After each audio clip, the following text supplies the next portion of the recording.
Give it up for Eric Maroney, our pianist tonight. Said the night wind to the little lamb, do you see what I see? Do you see what I see? Way up in the sky, little lamb, do you see what I see? A star dancing in the night with a tail as big as a kite, with a tail as big as a kite.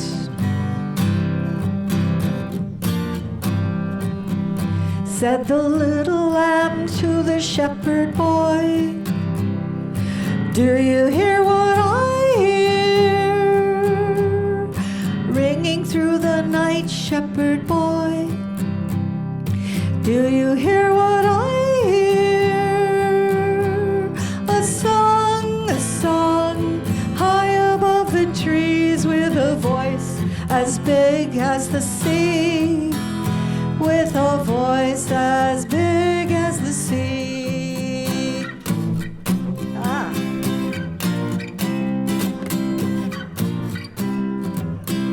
Said the shepherd boy to the mighty king, do you know what I know? In your palace warm, mighty king, do you know what I know? A childish child shivers in the cold, let us bring him silver and gold. Let us bring him silver and gold.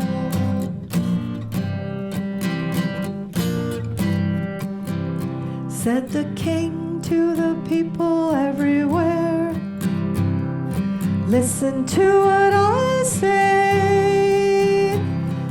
Pray for peace, people everywhere. Listen to what I say. The child, sleeping in the night will bring us goodness and light. Will bring us goodness and light.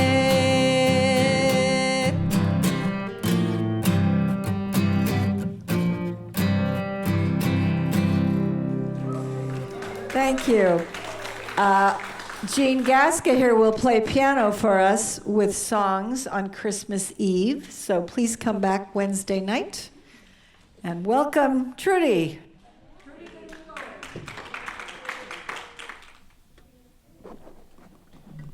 So thank you, Louise, for getting us all prepared for a sweet, warm evening together in fellowship. Hello, church. Hello. My name is Trudy Goodwin, and I'm a member of the church in Ocean Park, and I'm here to welcome you to this unique interfaith community that is dedicated to social justice. Now, you may be wondering if you're welcome here. We are interfaith, so you are welcome if you are Muslim, Jewish, Hindu, Buddhist, Ife, Christian, atheist, or some combination of something else altogether. We warmly welcome everyone, whether you're a crying newborn, busy like Izzy, just browsing, just woke up, or starting fresh after a big life change. We don't care if you're more religious than Pope Leo or haven't been to church since your nephew's baptism. We especially welcome those young at heart at any age and teenagers navigating the journey to adulthood. We welcome soccer moms, nature lovers, coffee enthusiasts, vegetarian, and junk food fans. The doors are open to you if you are in a committed situationship, happily single, or overflowing with the love of your partner, or if you still feel the love of someone who has passed on. We welcome those in recovery and those still searching for support. I promise I ain't gonna go on forever. I just want to make sure you know you're welcome, okay?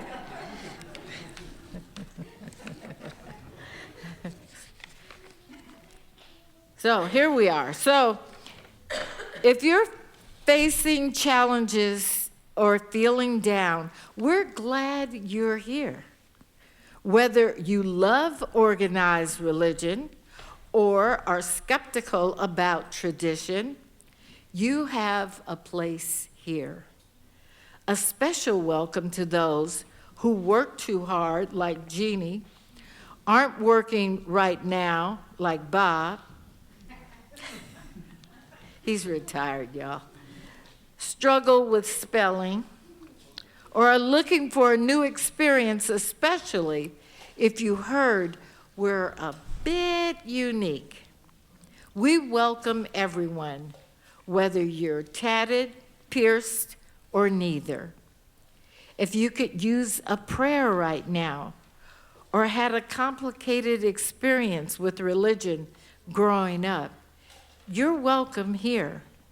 We warmly invite tourists, seekers, doubters, and especially you. So welcome to the church in Ocean Park, and we're glad you're here.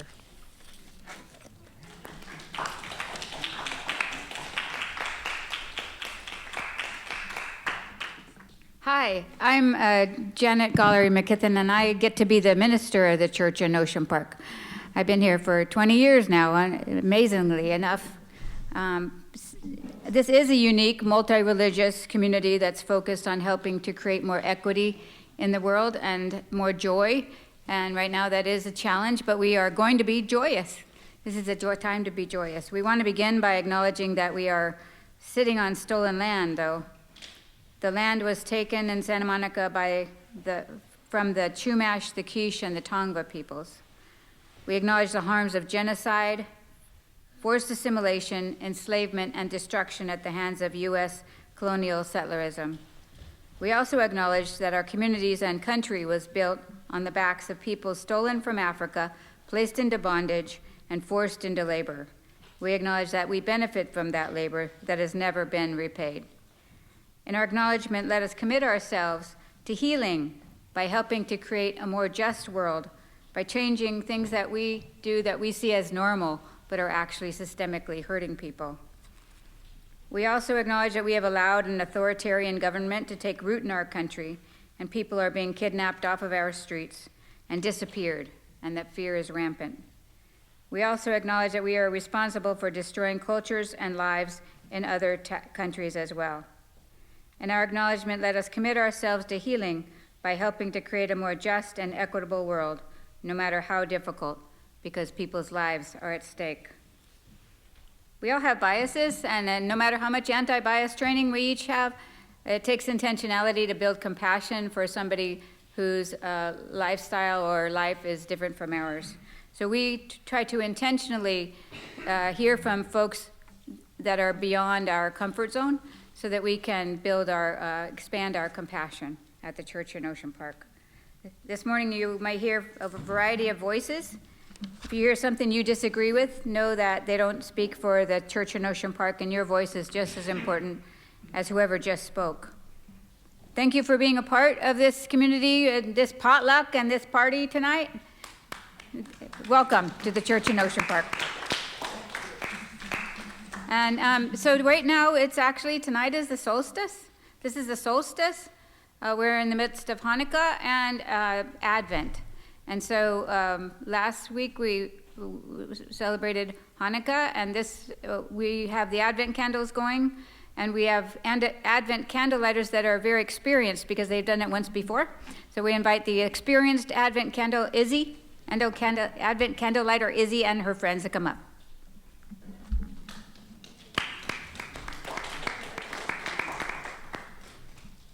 Oh, here.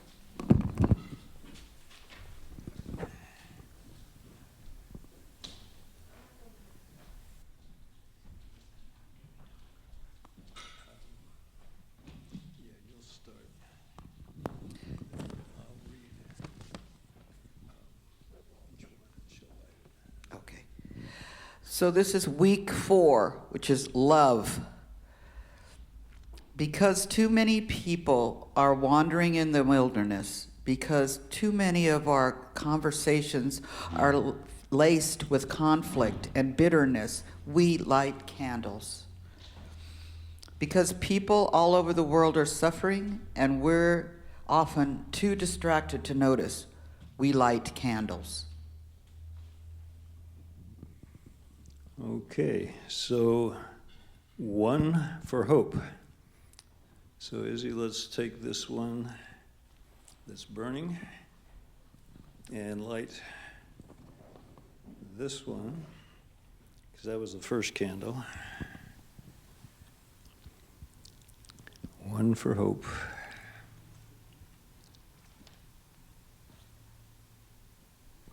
Okay. 1 for peace.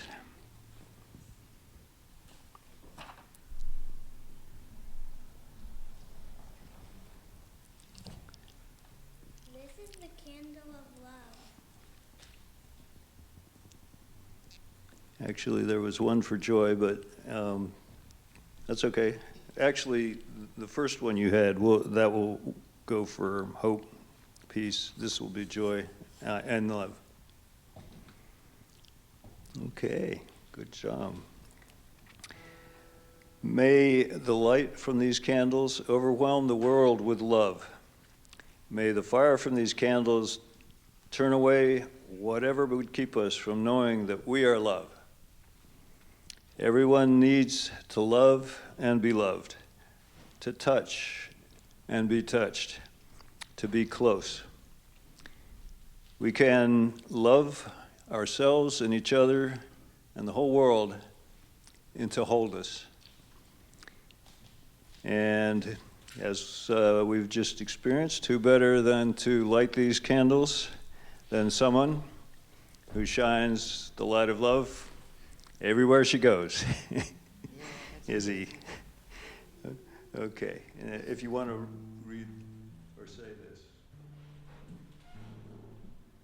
This is the candle of love.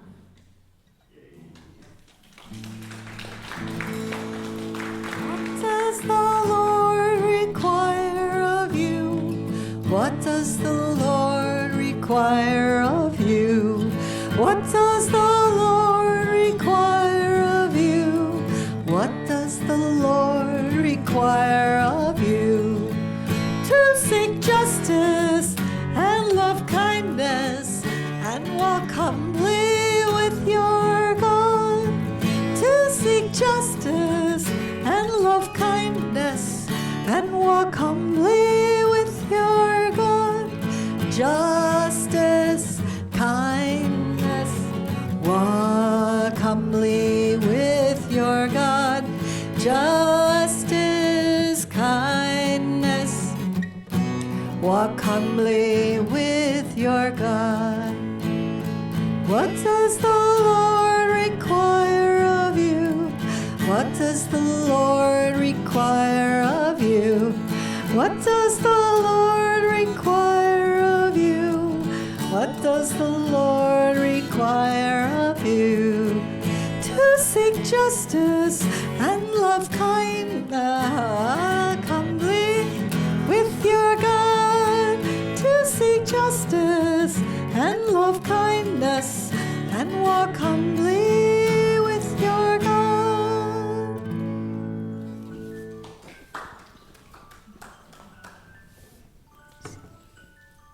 So, how many of you have heard the Christmas story once or twice? Okay, so can you name some of the people in the story? Some of the who's in the story? Mary, all right. Who? Joseph. What do we know about Joseph? Mary's husband. What else about him? He married Mary knowing she was pregnant. Mm-hmm. And we don't exactly know. Well, people have different ideas about how she got pregnant. But you know what I think? I know Joseph didn't do it. Wait, because Jesus didn't look like Joseph? Is that it? So here's the thing. It's not our business. Like, let's get over ourselves. Somebody wants to know, let her do her thing, whatever it is. It's not about that, okay? It's about, there's Joseph, and he does the right thing, or that's, so that's what he does. And then, who else is in this program? The drummer boy.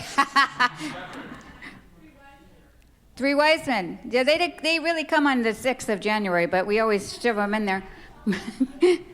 Yeah. Who? The ghost, yeah. The ghost is there, the Holy Ghost. Shepherds, yeah. On the hill that night, proclaiming. Angels. Oh, thank you so much. That's because that's where I'm going to talk about. So what did all the angels always say? Do not fear. They said, do not fear. In all the different Gospels, do not fear. It doesn't matter who they're talking to, they just keep on saying that. So do they mean that there's nothing to fear? No, that's not what they're talking about. There is stuff to be afraid of. There's stuff to be afraid of right now, right? But the angel says, do not fear. Yeah, the president. What's that? The president. Oh, yes, fear the president. Yes, we got plenty to fear around here. But at any rate, do not fear. So what does that mean? If you're actually being real in the world and there are things to fear, what do they think the angel is saying? Do not fear about. What's faith? Mm-hmm. And also, there is a bigger picture going on, right? There's either if you believe in some kind of a higher power, some kind of a creator or a sustainer or God or whatever you believe in, there's the angels are pointing to that. The angels are also pointing to community. There's a lot to fear if you think you're by yourself.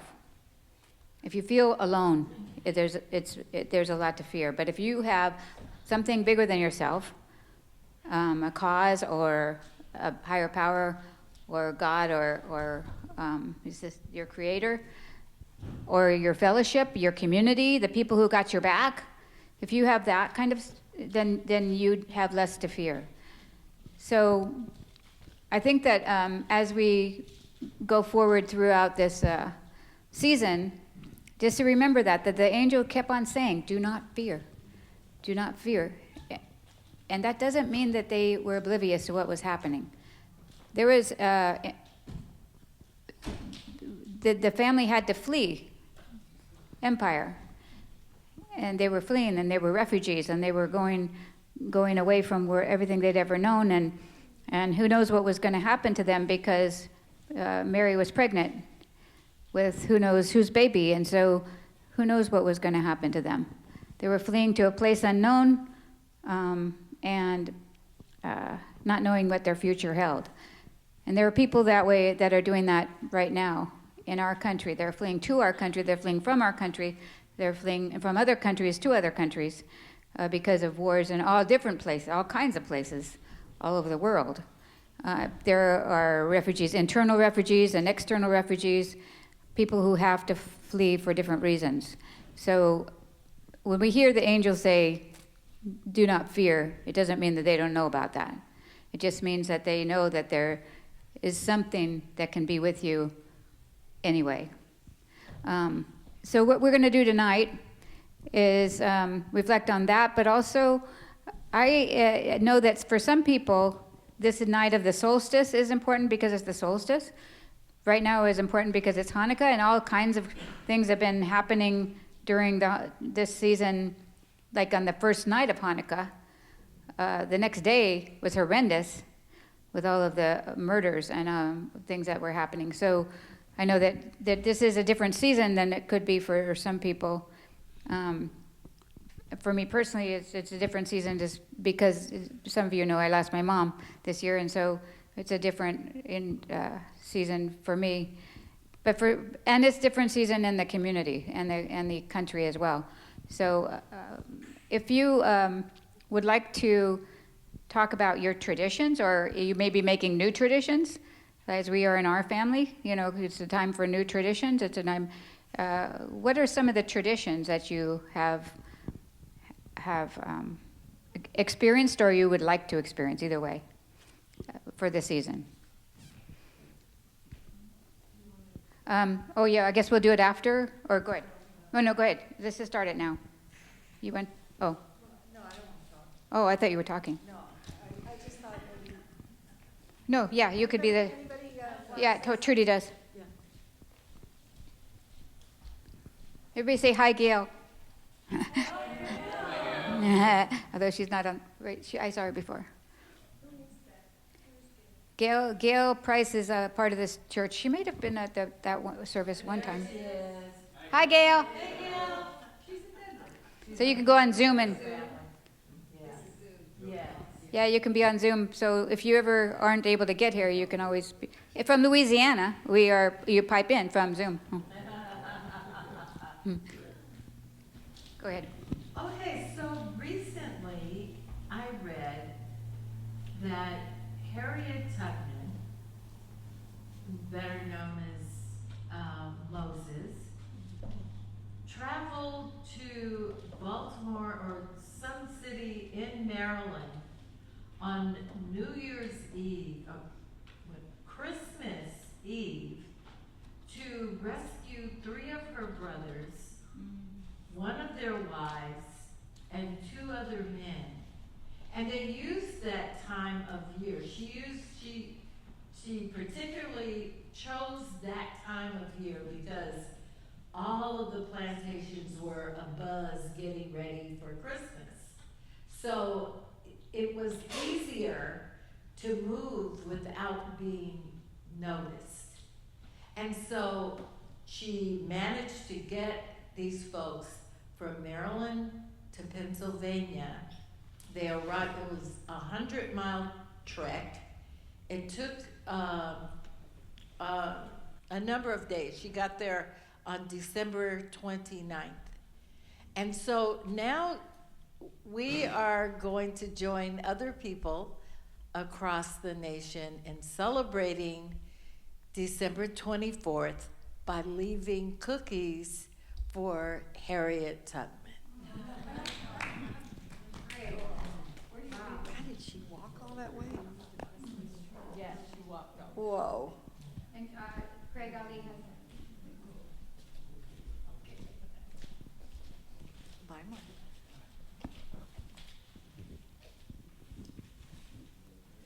When I look at the makeup of this church and I guess you could call it, the bylaws and the creed of this church, I see a universality. That universality, I notice, is present within the larger city. One of the few cities that has diversity in policy. Having said that, when we are hit with trauma from the outside, some could argue that it's not really recognized. Recently, as you just said, after the first day of Hanukkah or the night of Hanukkah, a crazed gunman shot down 2 Jewish patrons. And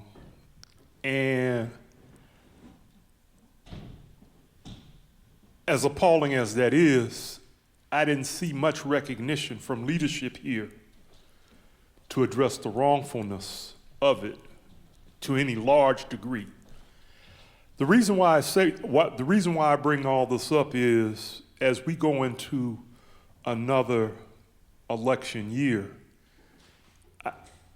I would hope we could more or less remind those that set policy, one, of their diversity, and two, that they become sensitive to, one, the tribalism, the lack of respect for the humanity of others, and just a reminder of civility, because we're all in this to try and make a better world for all of us within that respect. And those that are in leadership or those that set policy have to more or less consider themselves in that leadership role to more or less guide us to that, because lots of people who are suffering are looking to someone. They're crying out for help within that. And so, if nothing else, hopefully those within that larger realm become sensitive to, one, what is being laid out in that respect. Thank you. Well, I'm Joseph. I'm from the Caribbean. I'm from Trinidad and Tobago in the South Caribbean, just hiding under Venezuela, South America. So we are the southernmost island in the Caribbean. So around Christmas time, well, first of all, John Wesley was the founder of Methodism, and he visited the United States for the first time, and he was not very successful in his ministry on that first occasion. So the next couple of years, he sent his main followers and leaders, and they were on a ship from England over to Nova Scotia. And while they were going across towards Nova Scotia, they went into a storm in the Atlantic. And the storm eventually took them right down into the Caribbean. And the ship was grounded just off Antigua in the Caribbean. And that was 4 o'clock on the 25th of December. I don't even remember the year now, 1760 something. So in Trinidad and in the Caribbean, we have Christmas services at 4 a.m. every Christmas morning to mark that occasion when the boat was grounded on Antigua, 4 o'clock in the morning on Christmas Day. So on Christmas Day, we still have our 4 a.m. service, and people go out to it. Yes, they do. And we also have visiting of various houses in the community. I went around with my choirs and all of that, church choirs, and we sang at every house. They knew we were going to come on that particular day, and they had their gates open. We went to every house in the community, and we sang a song, a Christmas carol. Sometimes people would come out and sing with us. Sometimes they lock the doors and they don't want to come out. Sometimes they would send somebody else out. Sometimes they want to offer us a drink. Well, we can't take any drinks. And we went around like that to different homes. So it was really a festive occasion. Well, hearing that, that's interesting. Any other traditions? Hi, I'm Jean. I started a tradition a few years ago. Kids nowadays are showered with so many toys. They're just surrounded by them. And in most middle-class houses, at least, there's just this surplus of toys. And I gave books to the kids, but then they would open them on Christmas when our family would get together, and they would go by the wayside and they would dig for what the next toy was. So I started a tradition of giving books for Christmas Eve, that they open on Christmas Eve. And I take great delight in finding just the special book that's, attending to the kids' interests. So last year, our 6-year-old Lucas, our grandchild Lucas, was a little boy who was interested in, what is mucus? What is all these? So there was a book called Ick, and so I got that for him. And Addie was this 8-year-old, Addison, and she loved soccer. She's a runner. She just loves to run and run and run. So I got her a book about the women of soccer. And so she learned about all the women who are famous for being on soccer teams. This year, Lucas has grown up a little bit. He's interested in microscopes, so he still likes to look at things, but not necessarily icky things. So I got him a book on microscopic things, pictures of plankton and all sorts of microscopic things. And then Addie has taken singing lessons, so I got her a book. There were several books about how to sing, all these, tips, but there was one called The Heart of Singing, which I thought was lovely. So that's something that I enjoy because it's not toy related, and because they're not getting anything else, they read the books. Thank you. Great. And anybody else want to share a tradition? So this year, speaking of grandchildren, my granddaughter's coming, Sophie. Hopefully she'll be here by Christmas Eve because she loves balloons. We saved all the balloons for her. And her other grandmother is from France, and so she's coming, and they're all staying in our house, and we've been trying to make enough rooms for them to be all able to fit, and my son and my daughter and fiance and all that. So I'm super excited because Sophie will be here. Anybody else? I actually almost had a minor in college, and then I let it go because I thought, and I used it once in when I was doing refugee and immigration work in a lot of places, but one place was in Las Vegas where there are Haitians, and if they're educated, they know French, so some of them do. So I finally used my French one time there, but then I also changed to Spanish because I thought it was more useful. So now I'm all mixed up.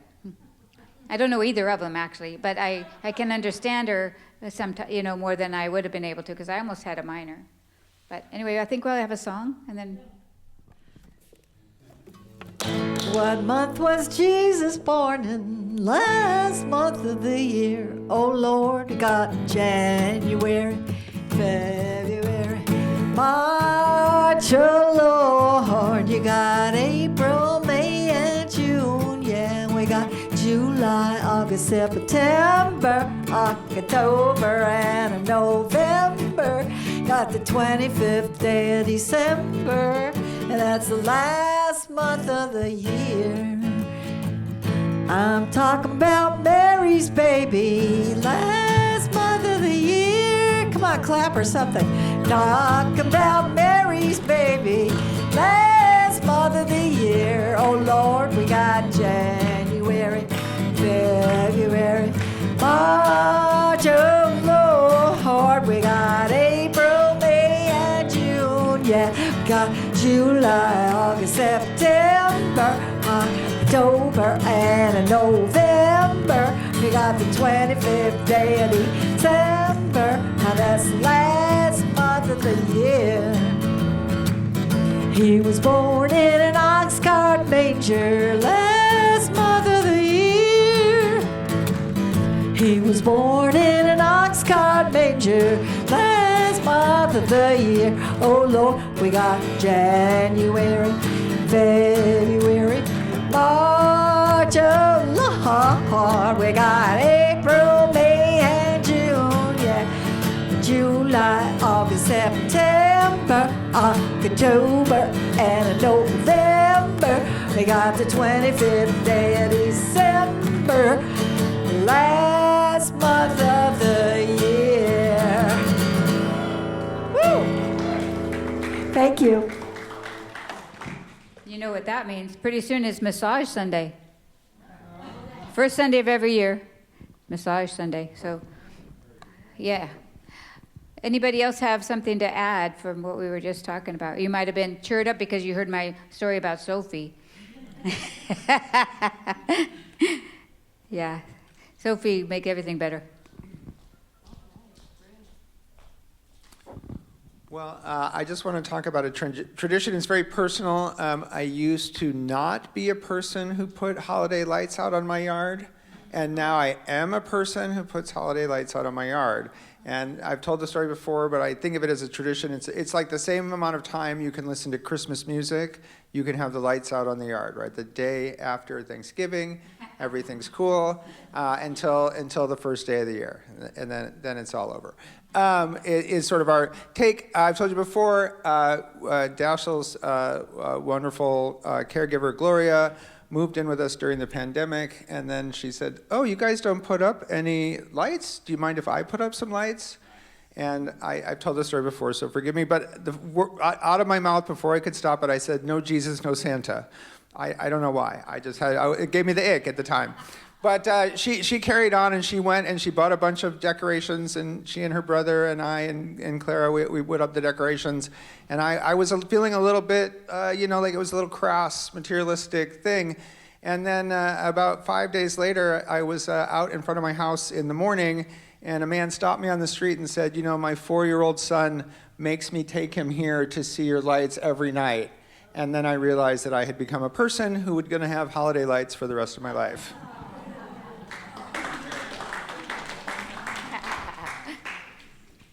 Yeah, that's why we put butterflies hanging from our tree, because one time when we first moved in over there, we didn't have butterflies in our tree, and this one mother and son came by and said, "Mom, where's the butterflies?" And I went, I realized they used to have butterflies hanging, so we got butterflies immediately. I don't know if they ever came back, but there's butterflies now. Anybody else? Do you have special food? Anybody have special food on Christmas?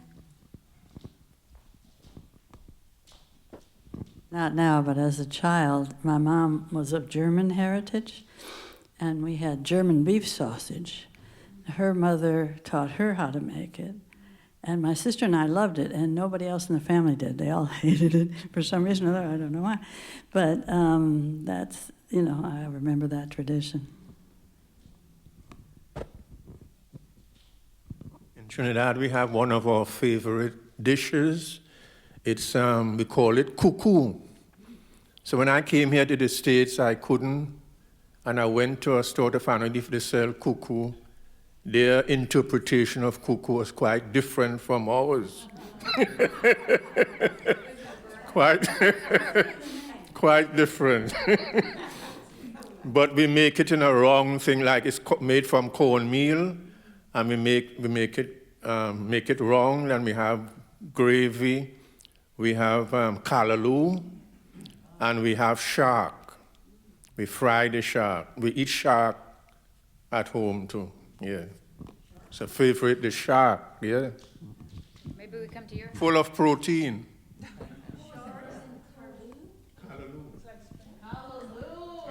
Callaloo, callaloo, callaloo, callalooya.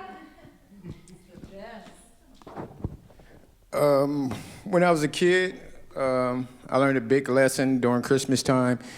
My school wanted us to write Christmas letters to Santa, send Christmas letters out to Santa, and I put on the letter that I was real poor, we didn't have no food, and we didn't have no blankets, and every night we would eat eggs, and we didn't have anything else to eat.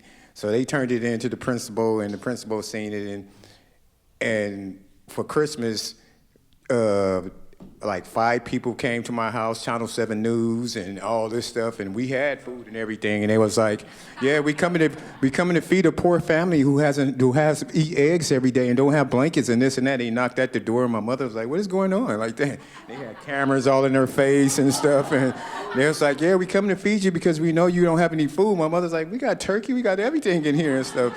And I hid behind the door, like behind the door and stuff. But I learned a big lesson from lying at that time and stuff. It was like, because everybody seen it on the news. My mother was embarrassed and stuff. She was like, it was 2 news trucks parked outside the house, and a lot of people with food. They had things and platters of food for us and stuff. I was like, thank you. That must be a universal story, because I did the same thing. Embarrassed my mom. Oh. Now she does it every year. Well, one year, my mom went to this some kind of a TV show, a daytime TV show, and she was there with her friend. Her friend was also my mom was a minister's wife. Her friend was a minister's wife. They both had kids whose bicycles had been stolen, and recently, and so they both went there thinking the other one is going to get on stage and get a new bicycle for their kid, because it was that kind of show. Like, someone in this audience has, somebody married to a minister, and they have the bicycle got stolen. They're both thinking it's the other one, and it's both of them. So they both got up. They both got a bicycle for their one kid, and they both got these huge dolls. So I was this tall, and my doll was like this tall, and they saved them until it was Christmas. But then I had like a doll that was my size, and it was pretty funny. So that was an interesting Christmas. The other one was when we all had the flu. That was another one Christmas we all had the flu. There's 5 of us, so we all 5 had flu. So it was a different kind of Christmas that day. We didn't go to Grandma's that time. All right, well, we have, so one of the things that I'm going through, and many people go through for whatever reason, somebody gets married, somebody gets divorced, somebody does something, you make new traditions, you make new traditions. And so we're doing that in my family because it was always about my mother, who's now gone. So so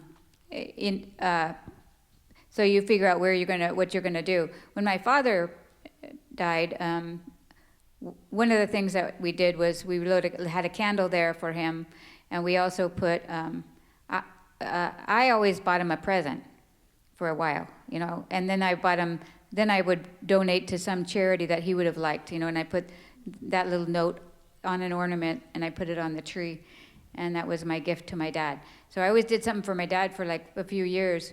I don't actually feel like doing that this year, but sometimes, when have you had to pivot, or have you pivoted well, or I know you pivot when your kids leave the house, for one thing, and then they go and do their own thing. So then you have to figure out, where do you fit in the mix? I think there's a lot of times we pivot, and so we don't. So this is.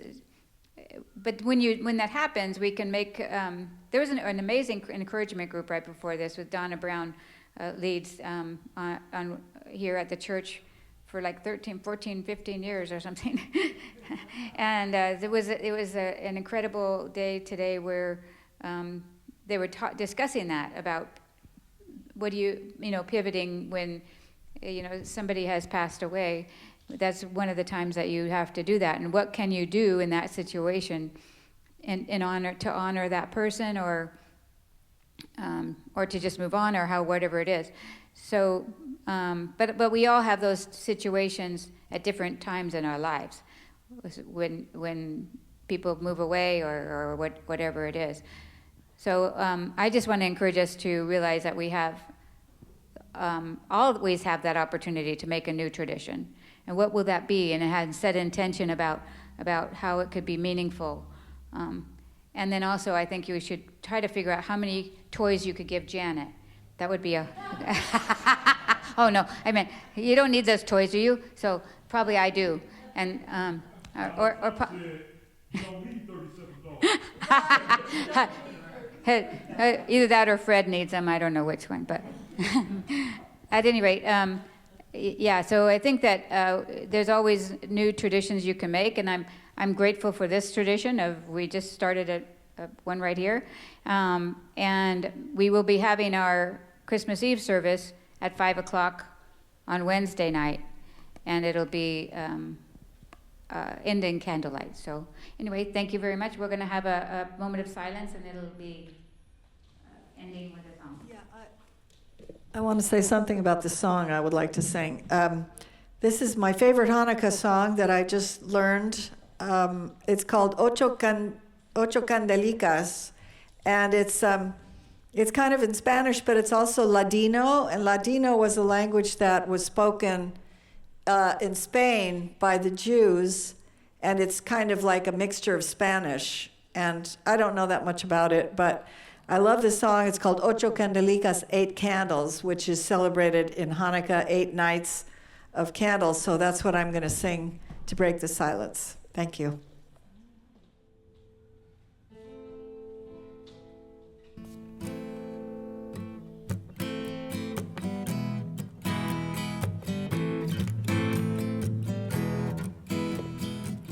Hanukkah linda está aquí.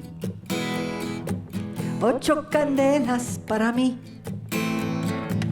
Hanukkah linda está aquí. 8 candelas para mí. Oh, una candelica, 2 candelicas, 3 candelicas, 4 candelicas, 5 candelicas, 7 candelicas, 8 candelas para mí.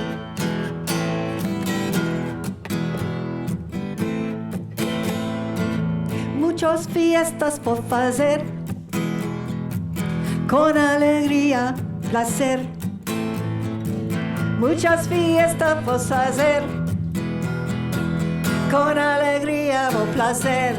Oh, una candelica, 2 candelicas, 3 candelicas, 4 candelicas, 8 candelicas, 6 candelicas, 7 candelicas, 8 candelas para mí. ¡Ay, ay!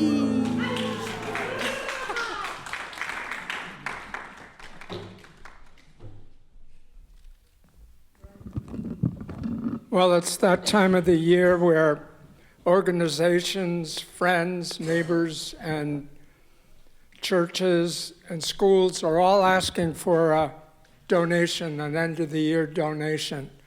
I know we have our pledge drive going on for 2026. We have our end-of-the-year letter in hoping to pull in some more to get us over the hump.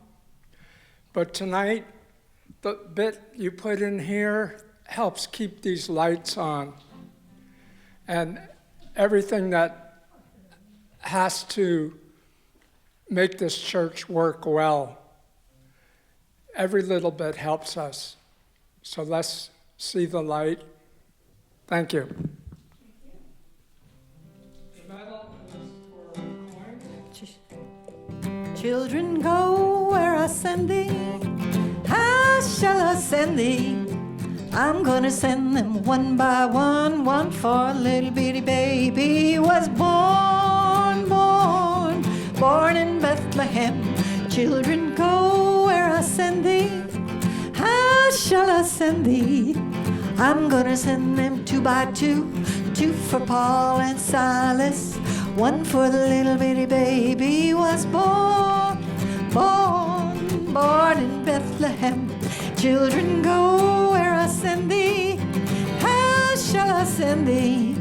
I'm gonna send them 3 by 3, 3 for the Hebrew children, 2 for Paul and Silas. One for the little bitty baby was born in Bethlehem. This song is a little too long, so I'm gonna start with 12 and go down the list. Children, go where I send thee. How shall I send thee?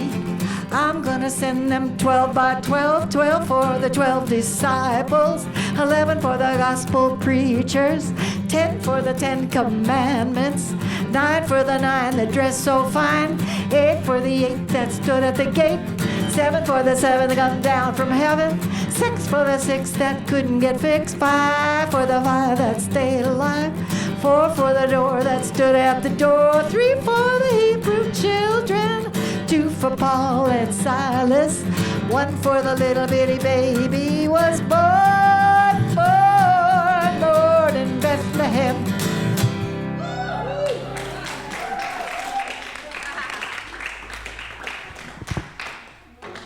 All right.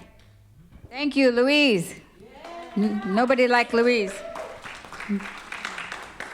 All right. This is a time for announcements. You might be missing bread, but we don't have anybody doing bread. But speaking of bread, we have somebody doing bread. Oh, I didn't notice. Who's doing bread? Trudy's doing bread? Come on, Trudy. I almost skipped it. Wow, and we have beautiful cookies. Yeah, Reverend Joseph started a trend.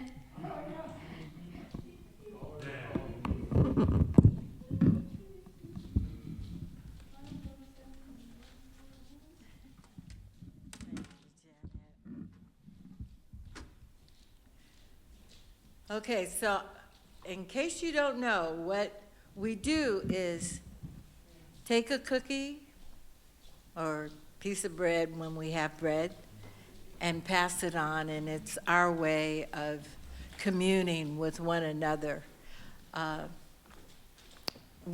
every time we gather.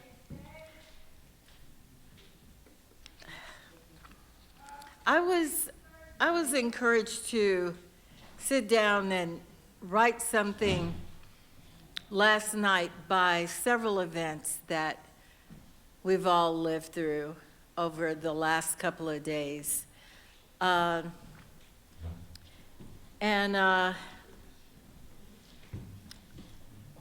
hope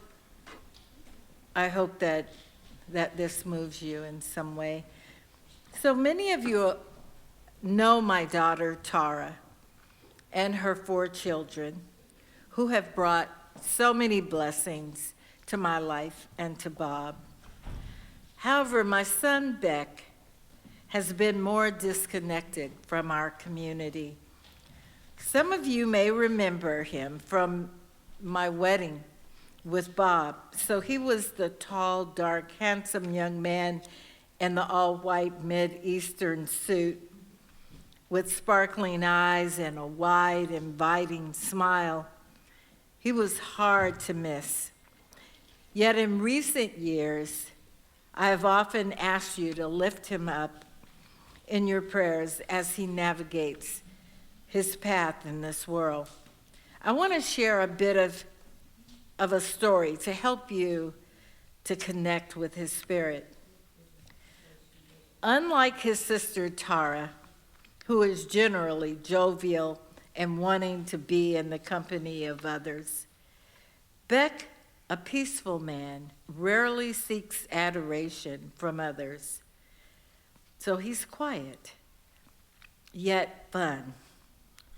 And I realized early on when he was 1.5 that he wanted strict control over everything. And one day in the park, he became irritated when the wind blew across his chubby toddler face, and he jerked back in surprise, and he ordered the wind to stop. And as we sat on the blanket in the beautiful park with the sun beaming down, I took off his shoes, as mothers do, so his feet could feel the grass beneath. He immediately sat back down on the blanket and pulled his feet back. It was clear then that he wouldn't be an easygoing child like his sister. By the age of 5, it became clear that he was more interested in drawing and creating his own versions of Star Wars stories than playing sports or enjoying the outdoors. Many children find it isolating to be sent to their rooms when they've done something that's disrespectful. But if things didn't go his way, Beck would retreat to his room, closing the door behind him, as to say, "You're the one that's on timeout." Though resolute in his need for personal space, he was also compassionate and full of empathy, and he is still today. In school, Beck was often the most popular kid, with other kids looking to him to decide the day's activities. I remember a day in preschool when I realized he had this magical connection with other classmates. As his 4-year-old body slid out of the car, I noticed all the children from his classroom standing by the fence. A little girl gasped and exclaimed, "He's here!" Excitement rose up amongst the children as they eagerly awaited Beck's arrival to lead them in the morning activities.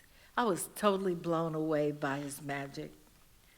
Some teachers found his desire to control rather frustrating, but many appreciated his sharp mind and creativity, and they skillfully helped him and the other students navigate their day.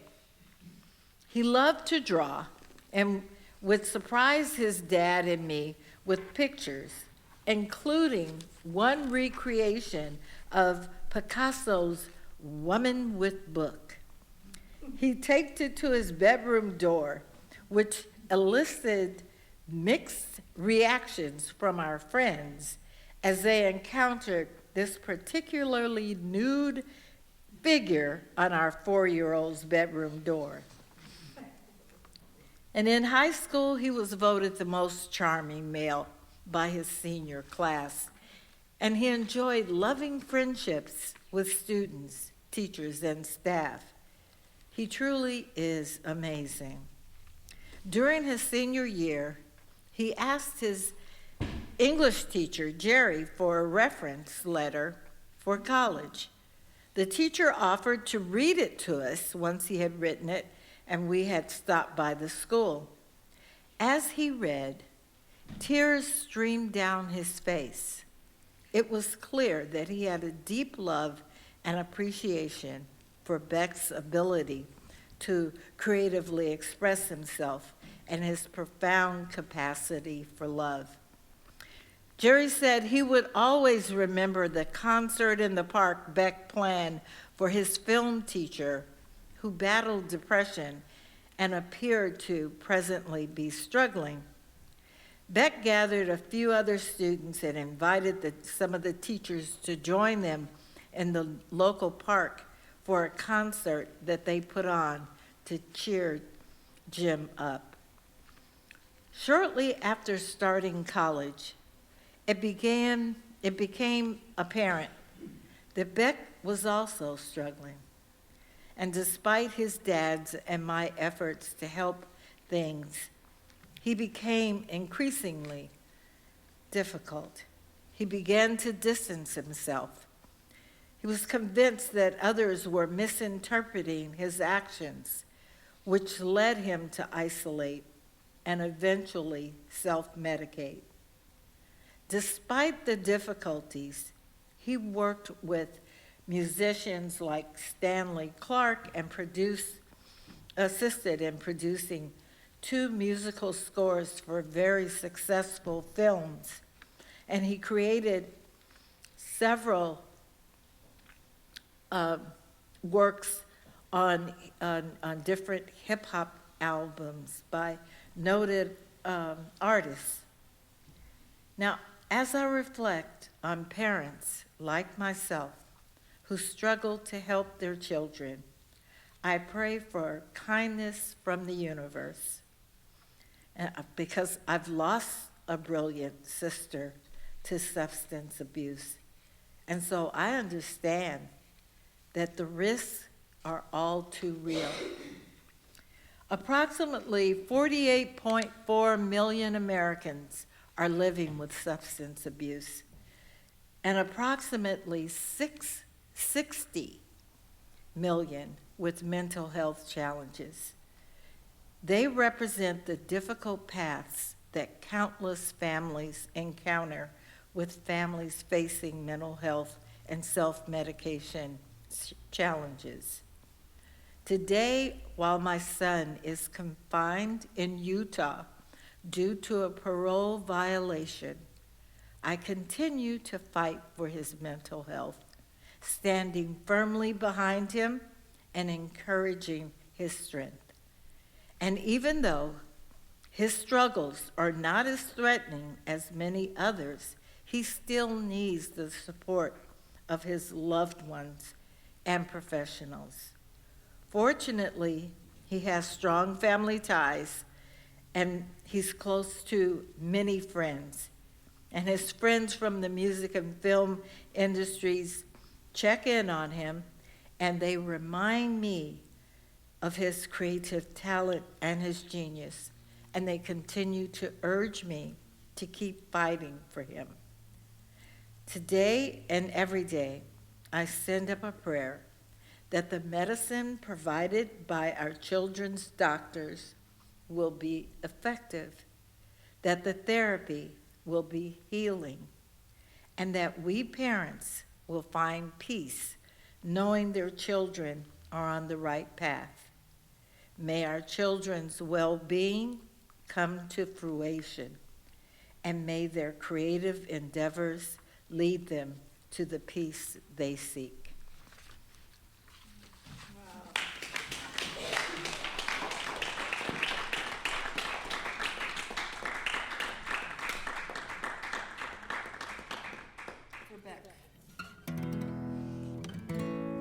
I behold you, beautiful one.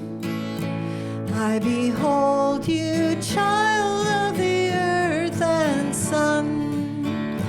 Let my love watch over you. Let my love wash over you. I behold you, beautiful one. I behold you, child of the earth and sun. Let my love wash over you. Let my love watch over you.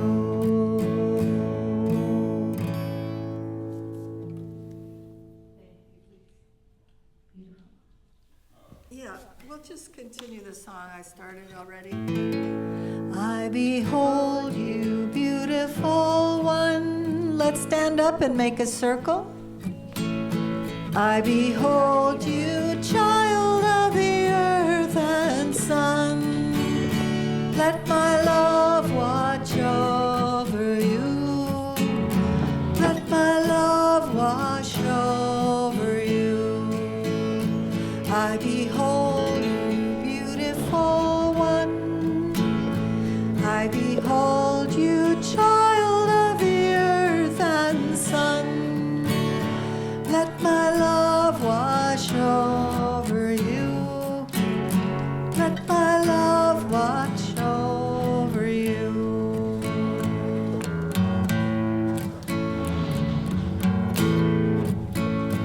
I behold you, beautiful one. I behold you, child of the earth and sun. Let my love wash over you. Let my love watch over you.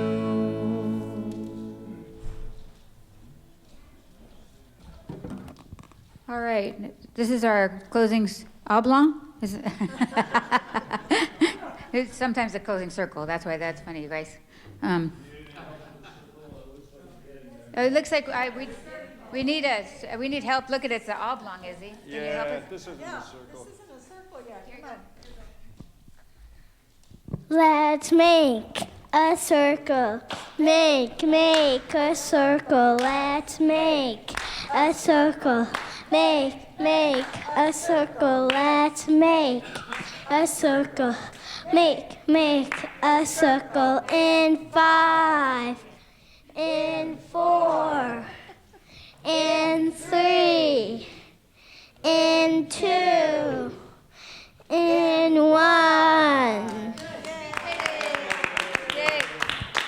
That's better. That's better. Thank you. That looks more like a circle. No, we were all messed up. Okay. Nope. Who knows what this song is? Guess what the song is?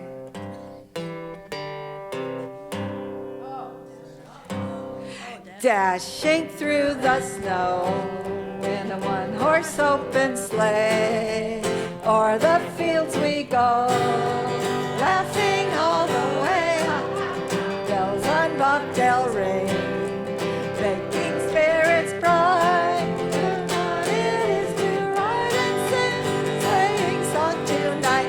Oh, jingle bells, jingle all the way.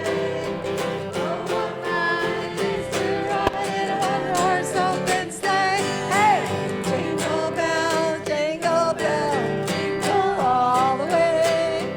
Oh, what fun it is to ride in a one-horse open sleigh. About a year ago, I thought I'd take a ride, sitting by my side, sitting Fanny Bride. Horse was lean and lank, and Georgian was his line. Drifted back, then we got up stock. Oh, jingle bells, jingle all the way. Oh, what fun it is to ride in a one-horse open sleigh. Jingle bells, jingle all the way. Oh, what fun it is to ride in a one-horse open sleigh. Woo! And no good. Yes. We're going to say carry on together. We're going to hold hands and raise them high. And I count to 3. 1, 2, 3. Carry on.